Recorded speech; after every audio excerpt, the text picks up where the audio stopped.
Good afternoon and welcome to another Select stream. I'm Tess and I'm joined by my co-host and colleague Jig. Today we'll be discussing what's new in Teams. So we know Microsoft always bringing out new features, new things. So we've got a whole host of those to share with you today and kind of give you a bit of an idea of how they work. And how you can use them, what you can use them for. Our guest today and also colleague is the wonderful Nick Ellis. He is our digital transformation consultant. So hello, Nick. Thanks for joining us. Hello. I'm looking around seeing if there's another Nick Ellis, the wonderful one. Hopefully Hello. you are feeling wonderful today and we're very excited to have you here. So I kind of gave a little bit of an overview of what we'll be going through, but if you could maybe give a little bit more detail about who you are, what you do and what you're going to talk about today, that would be great.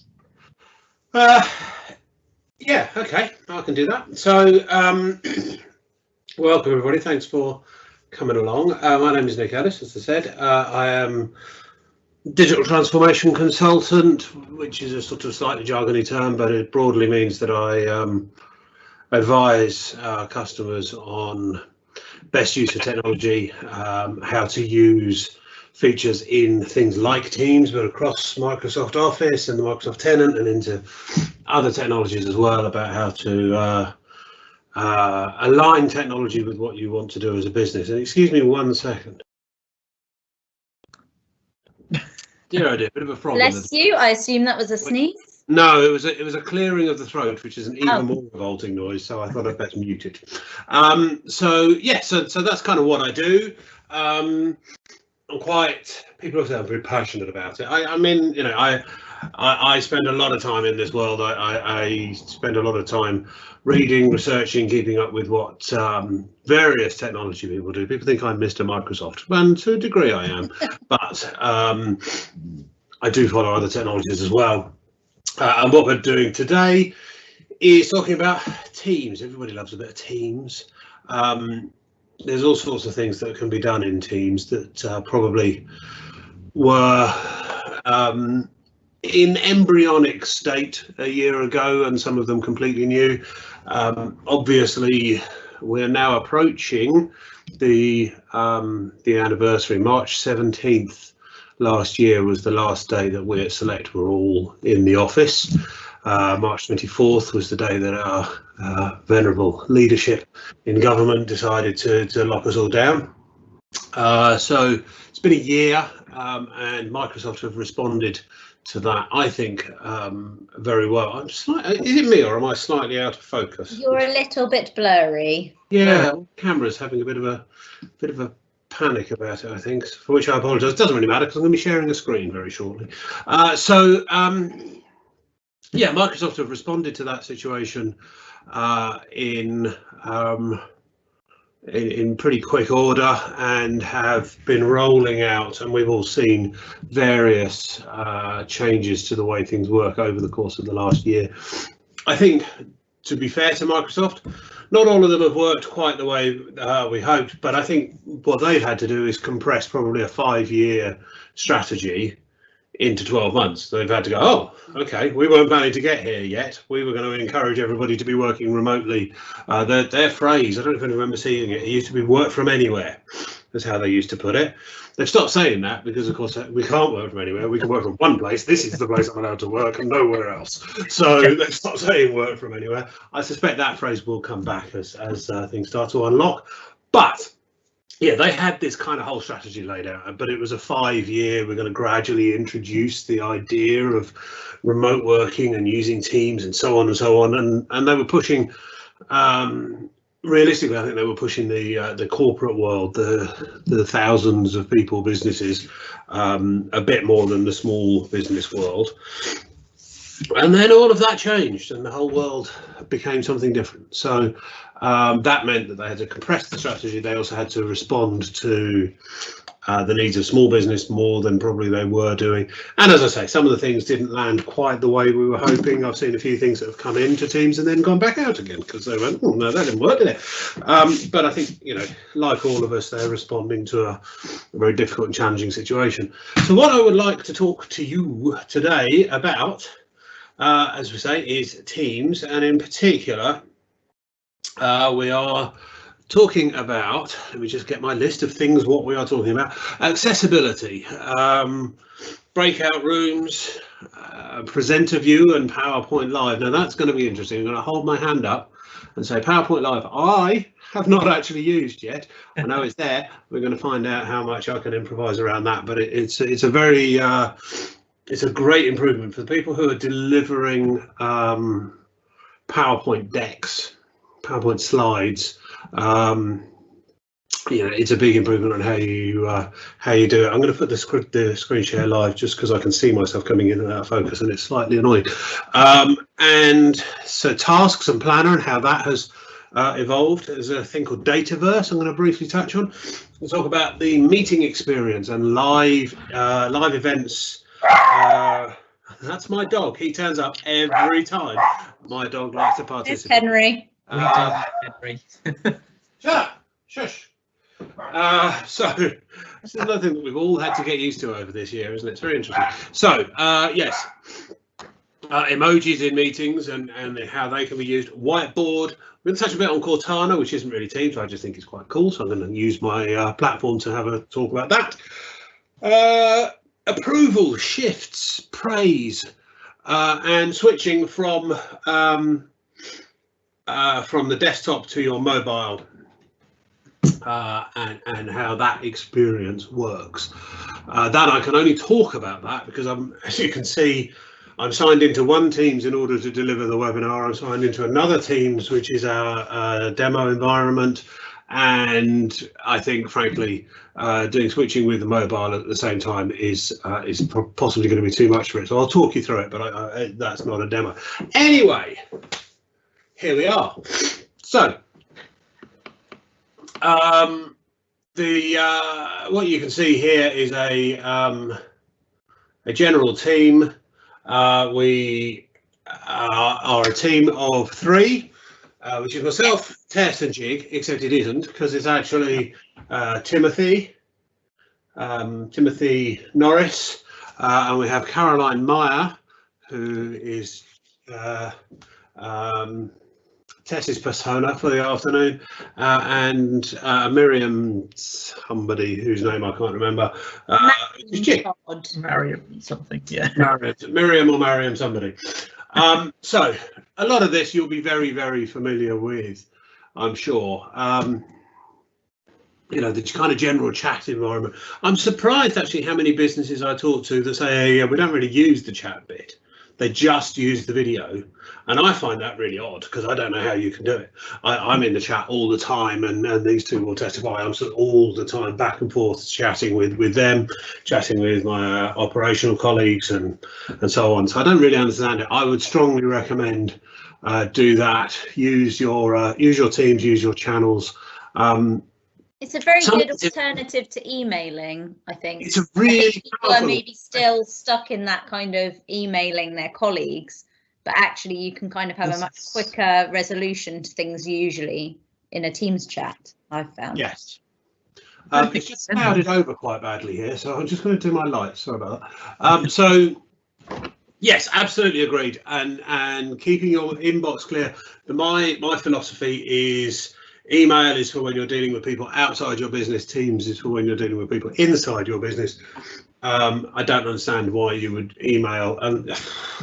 No, I suppose there's a couple of very specific scenarios, but I think even those are going away now. Email outside the business, Teams inside the business. So some of this has changed in terms of the look and feel of it, and particularly stuff like the menu. A lot of the icons have changed. And if I was to go to here and go new, add channel, add member, see all this feel has changed. Now, people tend to be a bit dismissive of look and feel, but the reason that it's there is to make it more intuitive. And I think it does that fairly well. And to make it more friendly, rounded, you know, there's no hard corners on anything now, that kind of thing. They call it fluid interface. And you'll start to see this feel not just in Teams, but it's going to drift down into SharePoint and Word and Excel. Things will start to feel a bit more like this. It's all sort of about making the experience of using your computer just a bit less angular, and just softening it all up a bit. Which takes me very nicely onto something that, again, I'm going to talk about, but I can't really demonstrate because I'm the presenter. As a viewer, if you can't already, you will very shortly be able to. Individual viewers can switch to high contrast mode. So you're watching a presentation and it's making your eyes hurt because you're having to strain so much, particularly people with color perception issues, depth perception issues, or people who just general focus issues if they're bad enough. And the high contrast mode is about making that a lot easier. Individuals can switch to high contrast mode on a presentation without that having to affect everybody. So you can just say, I need it in high contrast mode. It doesn't need to be everybody. I think that's a really good thing. But as I say, it's difficult to demonstrate from this side of the camera. You sort of need to be the other side to see what that looks like. I would recommend go and have a look at the Teams. I would always recommend go and have a look at the Teams blog because there's lots of good stuff in there about that. So we have a meeting. Caroline, in fact, look, we're late for it. Oh, very no. Very, very bad. Good. So I'm just going to join this meeting here, and it's going to ask to use my my microphone and my camera. Now I'm going to block that because if I allow it, it will steal it away from the from the webinar, and you'll suddenly stop hearing me, which would be bad. So, well, I think it would be bad. Ooh. There we go. That's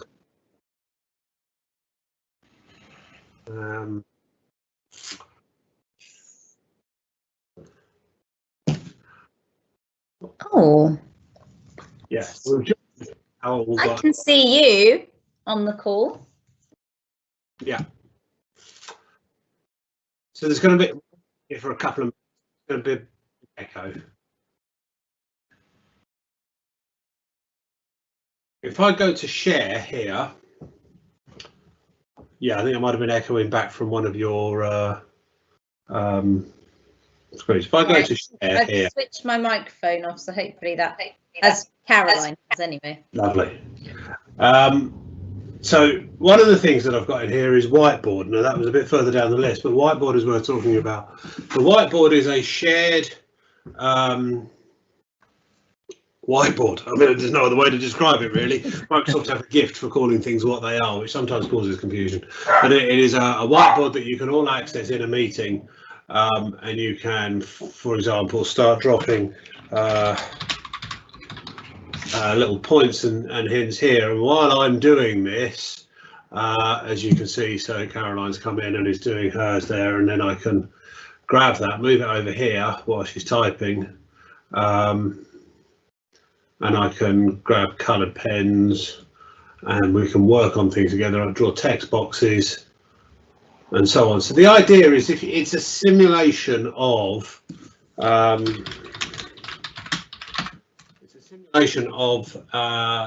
working on a whiteboard in a room together. You can't. I mean, you might have been able to see earlier in the thing that I actually have a whiteboard on my wall. I use that for my thought processes. You can't obviously do that in a shared way remotely. So whiteboard essentially is there to. It's kind of like trying to replicate the office environment that obviously we are all kind of missing, and that kind of works really well as a collaboration tool. So we've used it quite a lot in some of our strategy meetings where we've been brainstorming, and rather than someone having to write all the notes or having your notes in a separate place, you're able to share all your ideas together at the same time in a bit more of like a draft form. Yes, and it's struggling a little bit, this particular one, I think, because we're using the web one and we've got 2 different sessions of Teams open and 2 sets of meetings. I think my poor old laptop's having a bit of a panic about it, but you sort of get the idea, and you can quickly sort of go, oh, well, this one is related to that one. You can sort of draw all the lines, do all the stuff that you might normally do. You'll see here there's an open in app button, because there is a Windows app for this as well. You can go to the Windows Store, the Microsoft Store, and you can install it and still use that in Teams. And then you can actually share these around with colleagues as well, so you can send links out and what have you. You can do that from the app. It's a bit harder to do from here, to be brutally honest with you. The other thing that you can do in meetings, which has become, well, again, we use ourselves. We have a kind of management group meeting every Wednesday lunchtime, which is 8 of us, and we break down into little work groups of 4 apiece. So let's start presenting that.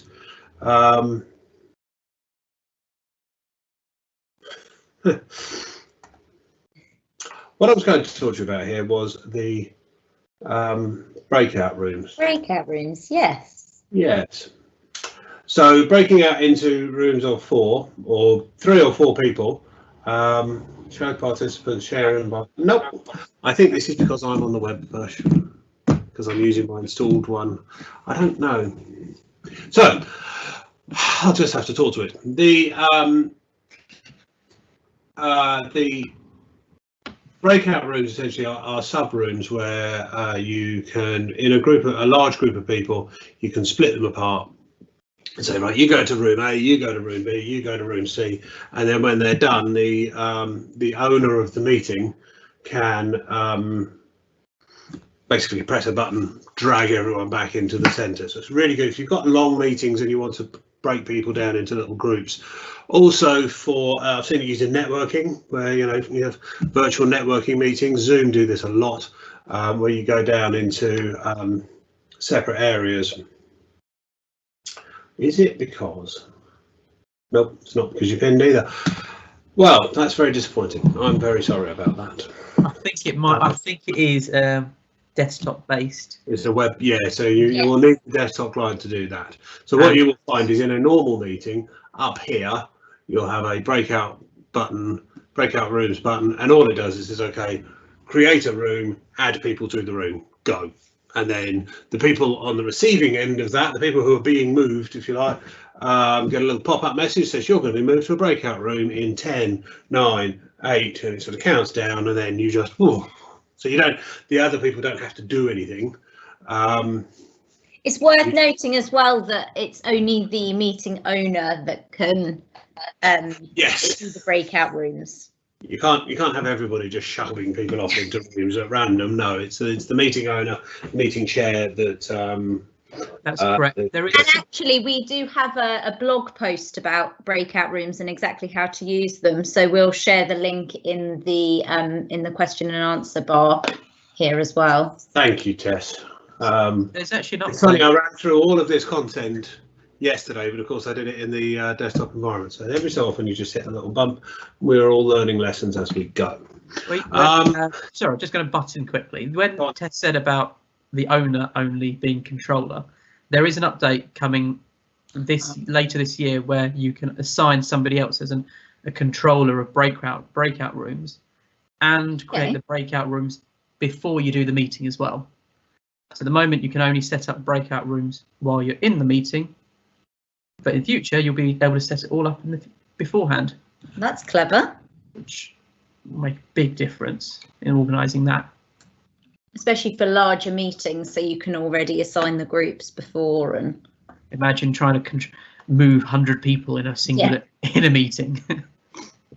Right. So I've just posted a link to our breakout rooms blog, so it takes you step by step on exactly how to do that. So the other thing is the PowerPoint Live. Now, again, we need to be slightly careful because I'm not entirely certain that it has made it to this tenant. So these things are being rolled out organisation by organisation, and I've just lost Small window, there it is. Just quickly going back to Whiteboard, we've had a question about how can you save or share the Whiteboard notes after the meeting? Or do they just don't exactly save them? They are constantly self-saving, so there's no save as such. What there is, I'll be very careful about this. Don't accidentally put a whiteboard up that he's going to do it there. Okay. To make sure that I'm not putting a whiteboard up with anything that shouldn't be broadcast. There we go. Good. Yeah. So it will always load into a clean new whiteboard. So that's nice. So in the app, you've got this button here to invite people. So you can see I can invite. This will load with a list of lots of people who work at Select in a second. There you go. And there's Tess and there's Jig. And I can add and invite those people in. They will receive an email very shortly to confirm their invitation, and then we just start working, really. So there is no save concept because it never goes anywhere. And I guess the same with sharing. So you just, if you wanted to share it with someone, you just add them as a participant. You just add them as a participant. Yeah. There is an export option, so you can export it as an image, PNG or SVG if you want to. I'll be honest, I've never felt the need, and as long as it's inside your business, it's really easy. It gets a bit more tricky. The sharing gets a bit more tricky if you're bringing in people who are not in the business, but still not impossible. It's just a little bit more tricky to do. But I'll tell you what, let's.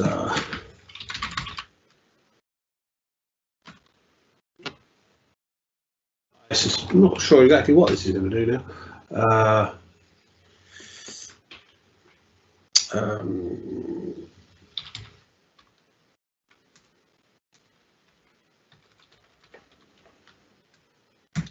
Yeah, so it's going to struggle with sharing outside.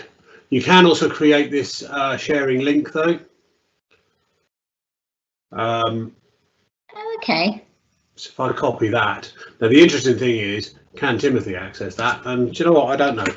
So let's find out.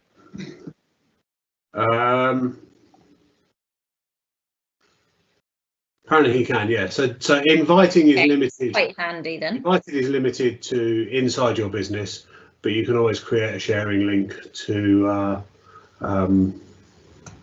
include people outside. You love the way things just never quite go right on a webinar. It's brilliant. I think it's kind of expected. It's the rules. So presenting, we don't appear to have live PowerPoint here. So what is coming very, very shortly is an experience. At the moment, if you want to present PowerPoint, you kind of have to load up your PowerPoint slides somewhere, do a desktop share, and hope for the best. Really, you do this, you can obviously start your slides, and then we can all see. It's true fact, by the way, 178 moons in the solar system. You can sort of present the slides like that, but that's kind of been the limit of it. What is coming very shortly is the option to actually present from inside the meeting. So you'd come to here. There's a browse button there on the next to the whiteboard. Yes, thank you. And so if I upload the file from here and go to site system, it's going to complain because it's in another application. My bad. Yeah, and I think at the moment when we're using PowerPoint, what I've found really frustrating is you can either see the PowerPoint slides and your notes, but not the people that you're presenting to, or you can see the PowerPoint and the people, but not your notes. So you know, Yeah. make a very slick presentation, whereas this new mode allows you to see people's reactions whilst also being able to like see your own notes, see what slides coming next, kind of just like how it is if you're presenting in a room full of people, really. Yeah, it's a lot nicer feature. Particularly for people in marketing, we like things like this. Yeah. Assuming it uploads at all, that's the third time now that it's refused to upload this file in order for me to share it. Some days I feel like it would have been better to stay in bed. You know, having one of those. Again, Nick, we do have a blog post on this, so I will also share that. Yeah. Oh dear. Right. We'll do this one again in 2 weeks, I feel. So, however, these are all sort of enhancements to the meeting experience, the video conference experience, which we've all spent quite a lot of time in. What I'd like to talk about is some of the other stuff that that Teams can do for you. If you have a look down the side here, we have an approvals engine now, which I happen to think is pretty cool. So if I need approval pretty much for anything, frankly, I can just say I need to get approval. Please approve my overtime, let's say, and I'll say that I want Mariam to sign off my overtime, and then say I did 3 hours yesterday. Now I can add an attachment to prove that if I want to, or I can even customize. So by default it's obviously going to be approved or rejected, but you can add custom responses. So if you wanted to say, you know, you could use this to say what color do you want it to be, and have the custom responses of blue, red and yellow, for example. It's quite a neat little function for just getting decisions and getting them recorded and logged. So if I hit send now, you will see that it's creating a request. Tess, could I ask you to ask Timothy to approve something for me? Because yes. See that experience of being asked to approve. So you can see here now, please approve my overtime from Timothy to Mariam, and is in a requested state. And yesterday, can I have next Tuesday off, from Timothy to Caroline Mayer, and Caroline kindly approved it. Can put some notes. Interestingly, the notes were that no, you can't do it, but pressed approved. So be careful of that. And I'll show you. I'll give you a little tip of how to avoid that problem, because there is I think a slight design issue in the way these are done. But yeah, so you can see this list of all the things that I've requested be approved and the states of them. So requested, nothing's happened yet, waiting for Mariam to give me an answer. And there it is, look. So, and also Caroline has sent me a request. So this doesn't update in real time. It works on the, I think, not unreasonable assumption that people aren't going to be sitting here staring at this all the time. But you'll see there, I did get a notification to tell me. If I come back to approvals now, you will see, oh, it still says requested. Because you know what, I've read it the wrong way around. So, sorry, the sent ones are now approved. The received ones, this is what I get if I'm asked to approve something. So what I was saying about the design features, the fact that the approve button is blue on a white background, but the reject button is white on a white background, sort of, I think, draws you towards that approve button. Yeah. That's certainly how we had that situation of the note saying no you can't and the approve saying yes you can yesterday. So be a little bit careful about that. But I also don't know if there's a way that you can go back. I don't think there is. You can't undo them. No. I don't think you can change your decision after. I don't. Well, let's try it, because we haven't had that conversation, but I don't believe you can. So I'm going to say, can I have next Thursday's holiday? Yes, you can. That's fine. Oh, thanks. You have next Thursday on holiday, Caroline. Brilliant. I've just had a notification to say that that's approved as well. Come through. Brilliant. So if I go back to that, yeah, there's no, that's it, it's done. You know, So it's a fairly short cycle of just getting approval for things and adding attachments. So where I can see use cases for this may be businesses where lots of people prepare quotes, but a sales manager or the managing director or somebody needs to agree it before it goes out. You know, just go add the attachment, upload it from my computer. Is it okay to send this out? Yes. That's going to come up on your mobile phone. Yeah, fine. So you don't even need to be at your desk to approve and what have you. We've used Holiday as an example here, but you know, can you sign off this quote for the website? There's one there. Pretty much anything where you're asking somebody else, and it doesn't have to be hierarchical. I always struggle with that word, hierarchical. It doesn't have to be a hierarchical thing. You can ask anybody for approval for anything. So even if it's just, hey, could you proofread this? Yeah, proofread it. It's fine. Good. You know, I think it's a really helpful little tool. I'm also going to look here at shifts. Now, shifts came in about a year ago, and I think it was pretty pony when it came in, to use a bit of London slang. It was pretty pony. It was kind of okay, but it didn't really work very well, and it wasn't very intuitive. A lot of work has been done to improve on that. So you can see here this group of 3 people, and obviously the group can be as big as you like. There's probably some limit, but I bet it's like 2,000 or something. Your group can be as big as you like, and I can come in here and I can say, I can create an open shift where I say, actually tomorrow from 8 till 5, I've got 2 slots available, and during that shift, I want some out-of-home marketing going on in the morning until lunchtime. Just see me using marketing jargon there. Yeah, I don't know if it's really a task that you can just do. It'll suffice. Is that like I'm going to be sent out to go and paste some billboards? Maybe. And then work in the coffee shop in the afternoon. Oh. Say. But, you know, that might still be marketing in the coffee shop. And I clicked away, so I didn't do it. So I will, yeah, be careful about clicking away from things. That's my bit of advice. You can hear my cat. Princess? Scrappy. I said I apologise if you can hear my cat. Well, I couldn't, but now we've drawn attention to it. Really. Yeah.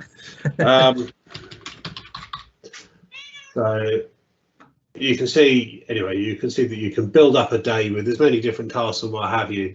Hit done. It's going to build a nice little diagram here. Now, if you can color code these so that it makes the diagram more readable and so on. What I've done is I've said there are 2 of these available. I've marked it all as unpaid, which is a bit unkind of me, but there you go. Probably shouldn't be. And you can add notes, how much break you're going to get, etc. All that sort of thing. So if I now save that, what will happen is you'll see I've got this entry here, where in the open shifts, what open shifts means is things that have not yet been claimed. Now, if Caroline and Mariam were to go in, now actually I would suggest Mariam do it, and I will do the other one, because I can go into that and claim one of those shifts, he says. I can share it, that's an important thing. And I can, I'm doing this wrong. I can't see those shifts. Sign that open shift. So I can assign one to me. I've just sent you a request for one of the shifts. Thank you. So because it's me, because I'm the owner of it, I can assign one to myself. In the requests, I've got a request come in. I have got a request come in, or I will have very shortly, from Caroline to say, I'd like to do that one, please. Yeah.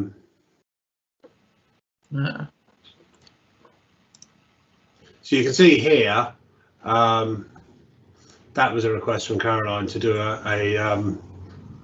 to do a shift, but also this is a request to swap shifts. So if I'm on earlies and somebody else is on lates, and I go, actually, do you know what? I'd really rather be on the lates. I can just create a shift swap request. So time off, swap or offer. So I can actually say, I can come to here, and firstly I can book my time off. I'd like some holiday, that will go off to my manager. I can do that through here. I can swap shifts, as I said, so I can say, take my shift here, whoops, that one, and I want to swap it with Caroline. This is sort of slight nonsense because it's the same shift, but you get the idea, and then go and so on, and send a request. Now, I haven't swapped that shift yet. There's that request from Caroline that we were just talking about. I haven't swapped that shift yet. What I've done is I've said, is it okay if we swap shifts? It won't do anything until Caroline responds and says, yes, we can swap the shifts, please. This, as the shift manager or as the supervisor, I've created those shifts, and Caroline has come along and said, I'll take one of those, please. And I can select that and either approve or deny. I'll probably approve it because I'm feeling generous, but thanks, Timothy. Make sure you work hard. It's a really good little tool. The other requests, as I say, time off and then offer. I've got this shift, you want it, which yeah, I can see if they're all equal skill shifts, fine. And then there are various settings you can put in here, so you can choose what kind of requests are allowed, and so on and so forth. Now, a couple of neat little functions that are in here. One is, you might have seen, copy schedule. So I can take the entire schedule for March, for example. The end date must be before the destination. Oh, that's because the destination date is down here. And I can copy March to be replicated in April. Now, I probably wouldn't, because weekends land on different days in the month, so you probably do it weekly rather than monthly. But you can copy it over, so you don't have to keep manually maintaining this. You can just go, okay, this week is the same as last week, and do all your shift management like that. And also, up here, clock in. So on your mobile device of choice, and on your desktop, you can clock in and say, right, I'm going to start work now, and it says you're clocked in. In the settings, you can ask for GPS out of people's mobiles, so you can specify on a shift. If I go to here, Mariam, I'm trying to remember whether you can do it in this view. Maybe you can't. There are ways to specify what is the location that you're expecting people to be at, and then you get a GPS trace that says whether they're kind of roughly in the right place to be doing the shift and so on. This will start to tick up some time as I continue to talk, so I'm going to come back to that. Just whilst we're waiting then, Nick, we've had another question. Okay. It refers back to approvals. So thinking about GDPR and approvals, for example, how long does the communication data, how long is the communication data stored for or visible? I mean, I suppose it depends who's in your network. How long is the communication data stored or visible? As in, well, I'm going to try and interpret what is meant by the question, but if we mean the kind of the request and notifications and all that, I'm going to say indefinitely by default. So, but don't forget, this is all contained within your organisation and is only information about your organisation. Yeah. Arguably, you could fill in the text boxes, you could add information that identified people, I suppose, and in the attachments you could do the same. But so by default it will be indefinite. However, there are settings which are much too complicated to get to here, but there are settings about content control, content validation. So things like files that automatically get deleted after 7 years is a common one, because that's the financial services regulations. So I think you could manage that if you wanted, if you were concerned about it. By default, it will be indefinite. I don't see it as a particular GDPR risk, and it's certainly no more of a GDPR risk than sending an email to ask for that approval. Yeah, which is probably what we do now. In fact, it's probably less of a because you can't send this outside of your organisation, for example. So, but it's a valid question. I'd have to look into it to answer in more detail than that. Right, thank you. All right. Power apps. Everybody who's been to any of my webinars will know I love a bit of Power Apps. Power Apps has evolved, and there's now Teams and Power Apps. Teams and Power Apps, yay! So you'll start to hear a phrase called Dataverse, which I think is one of the most appalling bits of marketing I've ever heard, but there we go. It used to be called the Common Data Service, which made a lot more sense to me. Now it's called the Dataverse. Basically, it's a big, massive cloud of data, but it's quite heavily segmented, so you can only access your own data and so on. And that is where Power Apps stores all of its information. It's also where SharePoint Online stores all of its information and lots of other things. So for a long time, you've been able to build Power Apps, your own web apps, your own mobile apps. We use a few of them in our business. Obviously, we've provided some to customers. The point being that it's really easy to spin up an application that is really finely tuned to the specific needs of your business. One of the common frustrations when buying apps from marketplaces is you're sort of buying somebody else's assumption of what you probably need, rather than fitting something, and the 80%, the Pareto 80% rule tends to kick in, where you go, oh, it's good enough. The joy of Power Apps is you can build mobile apps and desktop apps or web apps that exactly and specifically meet your requirements, and it's relatively straightforward to do so. You don't have to have a degree in software engineering to put these things together.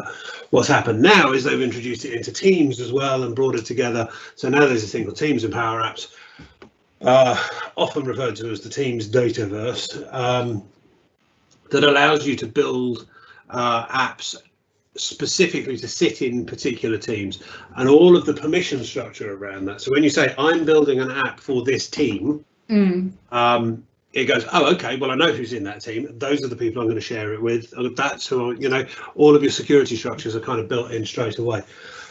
It does come with a few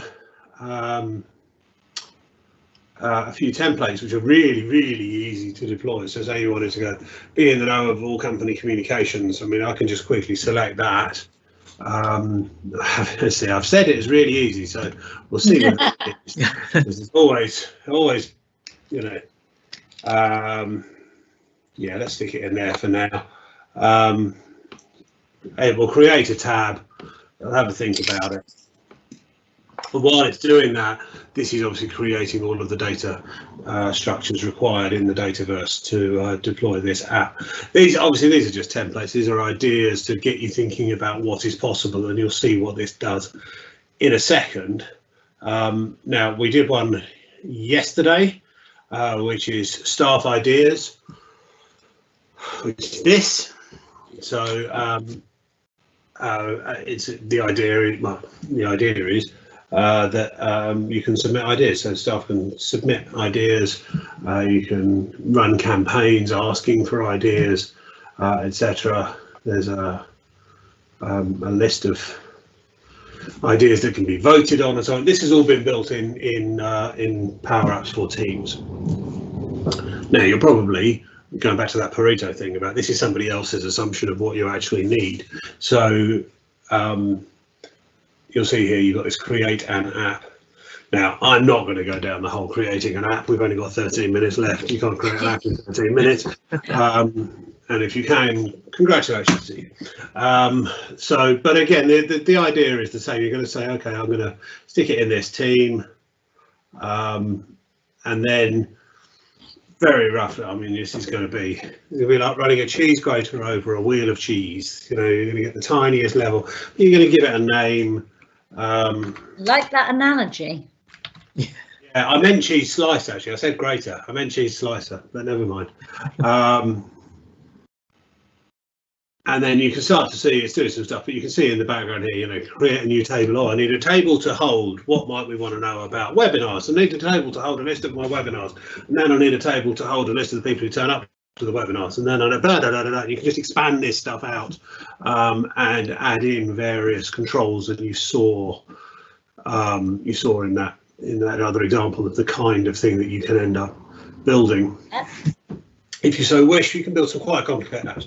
Now, approach with caution. It's easy to make, easy to cause yourself pain if you're not careful with these things, but it is a really, there's always one. So it is a really powerful engine of business productivity. I think you can, so examples of how this might be used. We use it for tracking actually ideas, but they're ideas about the customers, or we say, oh, actually we should probably suggest to them X, Y, Z, you know, and then we've got a list of those.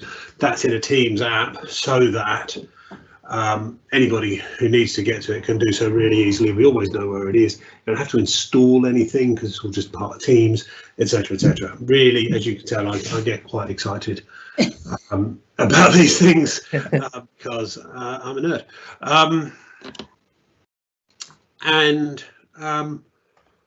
Yeah, so broadly, that's kind of it. There is one more area that I wanted to touch on. If you just bear with me 1 second. I was going to go back to, by the way, shifts, wasn't I? Just because of the having clocked in. So you can see while we've been talking, that's counting up now. So I've done 9 minutes of that. And then I can hit that and say, do you want to clock out? Yes, I do. And I've clocked out. And I can also extract my timesheet from here. I was going to just ask that. That's amazing. So you can get your timesheet from there, download the file, and give me a second while it opens. There we go. And there's a record of cool. All of my time worked, original time clock details of exactly when things were actually pressed to the second, total hours. Hasn't got much to work with at the moment, so it's not going to that in. But yeah, so it is a really powerful thing for people to demonstrate what they're working. Praise is the only other one that I just wanted to draw attention to. Praise.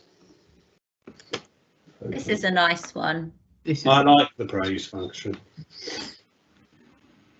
So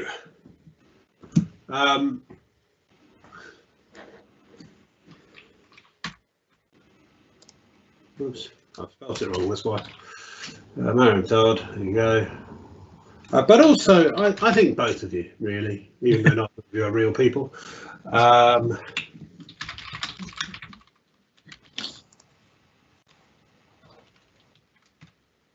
It's just a nice little tool. It doesn't store records, so it's not going to, you know, you can't use it as it's not a management tool as such. It's just a really nice, easy way of just saying, thanks, guys. That was really helpful. Sent you a nice, awesome one as well.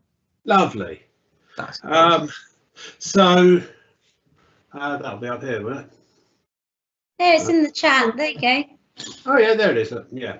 So you can send it. Yeah, from it's a the nice little tool. It's really easy to do. And tasks. That was the other thing I was going to talk about. Sorry, tasks. That's OneNote. I don't want OneNote. I want tasks. So if you're using Planner and you're using To Do, which have very much been really separate apps, a bit of integration a year ago, which I bigged up, probably bigger than was justified at the time. Now what they call tasks by Planner and To Do. So all of your plans are down here, your personal to-dos are up at the top, you can create stuff from here, and you can choose, I'm going to create it in a team, maybe a tasks. I'm going to stick that into the general channel, hit create. So it's just going to pick up the permission straight away. It knows who's going to be a member of that group. Whoops. And the next one, due date, the 31st, and so on. And actually, I think I'm going to assign that one to Caroline. Yeah. Correct. So I can come here. Now, that is feeding into Planner. So I can view that the other way around, the more conventional Planner type view from here as well. People that are familiar with using Planner, it gives you all of that. And it should, all being well, he says, have created that plan in the team as well. So you can sort of come to, you can come to here. Oh, by the way, if you find stuff disappears, you can just right click, pin, and it will keep it there forever. So you can come to here and get your full view of all your tasks and everything you've got to do, as well as your specific breakdown by plan, all in one place. It's really clever. I like this. So yeah, so that's significantly improved as well. And that, barring a couple of bumps in the road, for which I apologise, there's nothing like a technical issue mid-webinar. It wouldn't be a webinar if we didn't have them, but that is broadly it. The one thing I was going to just mention, Nick, was about Cortana. I know it's not strictly Teams, but she can actually schedule your meetings for you. Yes, I love that we use female pronouns about her. You can set Cortana to have a male voice as well, but I think it's because it ends with an A. I agree. So yeah, so if you go to scheduler.ms and sign up, so I've been using this already. So you can now, I think it's at scheduler.ms. That's definitely the email address. There you go. It just redirects into calendar.help. So you can sign up here. So now, if I'm arranging meetings with customers, or indeed internally, having signed up to this, I just put Cortana at scheduler.ms in the CC box, and then somewhere in the body of the email, it doesn't have to be structured at all. Somewhere in the body of the email, I can just say, Cortana, book us an hour to talk about this on Friday, and away it will go. Now, if you're all in the same business, obviously Cortana can see all the calendars at once. So then the response is usually pretty much, there you go, done it. Takes probably 2 to 3 minutes to go, right, I found a slot, booked it in, bosh, everybody's on. I assume you must have the option to say no. I've always been on the sending side, so I haven't actually had a look, but yeah. So it will just say there's a slot where everyone's available and book it. You can be as precise or as vague as you like. You can say Friday afternoon at 4. You can say in the next month, and it will just work all that out. It's all very natural language, so you don't have to sort of talk to it in code or what have you. If you're trying to book a meeting with somebody who is outside of your business, what it will do, it will check your calendar and say, okay, here's a slot that's available, and then it will go to the other person and say, like, here's actually 2 or 3 slots. Do any of these work for you? Okay, that's clever. And then that person can say, yeah, I'll have that one, please. Thank you very much. And then it just books it all in on both sides.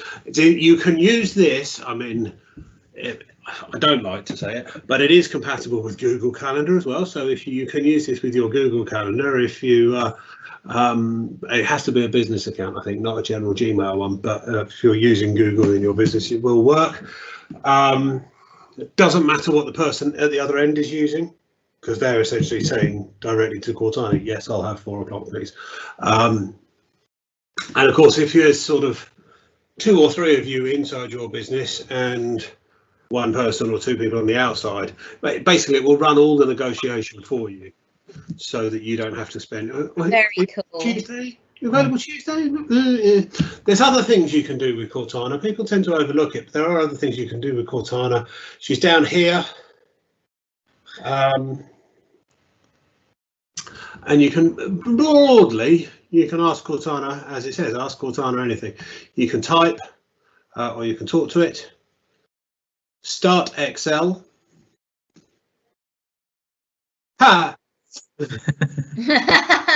That's because I haven't actually configured it, because I don't particularly use that myself. But that's the kind of thing you can do. It is really helpful for obviously people with arthritis and other typing issues, that you can just talk to it. Couple that with the dictation tools in Word and PowerPoint. They're not in Excel yet, but dictation tools in Word and PowerPoint, so you can just talk to your computer and it will process that for you. Yeah, and we won't get into the politics of the fact that it will understand you best if you're a native English speaking man. Unfortunately, it struggles a bit with female voices. Let's not do that, eh? Right. But yeah, that's about it. Great. That sounds awesome. Brilliant. Thank you, Nick, and thank you to everyone who's attended today. Thanks for all your questions. There are definitely things I haven't necessarily thought about, so that's great. As I said, thank you for joining us. Thanks to Nick, and we'll be back soon with another great webinar.